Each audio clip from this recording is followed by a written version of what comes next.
بسم الله الرحمن الرحيم الحمد لله والصلاة والسلام على رسول الله وعلى آله وصحبه ومن والاه.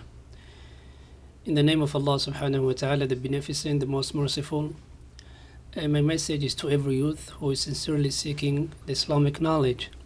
The Prophet sallallahu alaihi wasallam said in one of the hadith, and this is one of the hadith that really talks about our realities in our time. The Prophet sallallahu alaihi wasallam said, إنكم أصبحتم في زمان كثير فقهاؤه قليل خطباؤه. The Prophet ﷺ was addressing the companions, and he said that you're living in a time in which those who have a good understanding of the deen are many. قليل خطباؤه, but those who are eloquent in their speech are few. And those who give are many, and those who take a little or few. At that time, action is better than knowledge. وسيأتي على الناس زمان. But a time will come to my community, to my ummah, قليل فقهاؤه, that those who have a pure understanding of the deen will be few.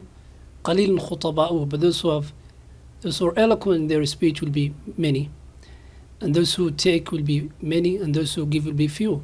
At that time, knowledge is better than action. In other words, knowledge is preferable to action. As we can see from this hadith, the Prophet ﷺ predicted the situation that we find ourselves in which we find many people are giving speech in everywhere.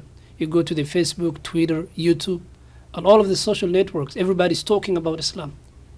Really, the question is, who is qualified to say something about Islam? Do we really have to listen to everybody?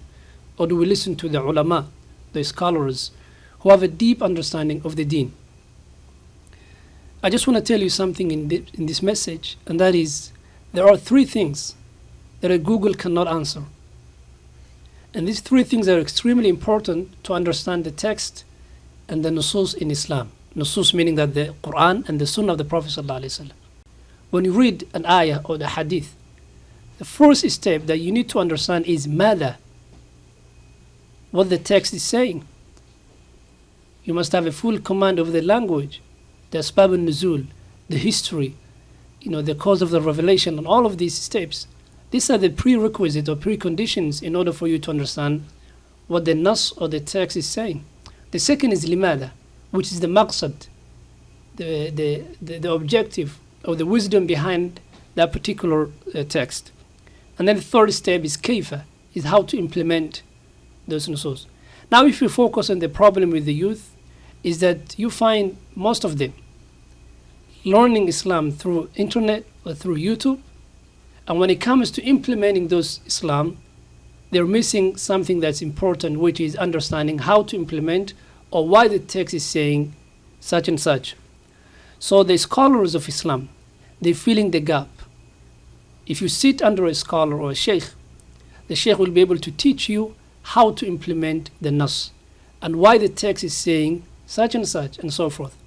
This is very important for every student of knowledge, and I hope that inshallah ta'ala all the youth will understand the imperative nature of having a sheikh in the path of seeking knowledge. I ask Allah subhanahu wa ta'ala to guide all of us to that which is most justice and correct, and to guide all of us to a beneficial knowledge, a knowledge that will bring a positive change. I just want to conclude with a statement from Ibn al-Qayyim rahimahullah. May Allah have mercy on him.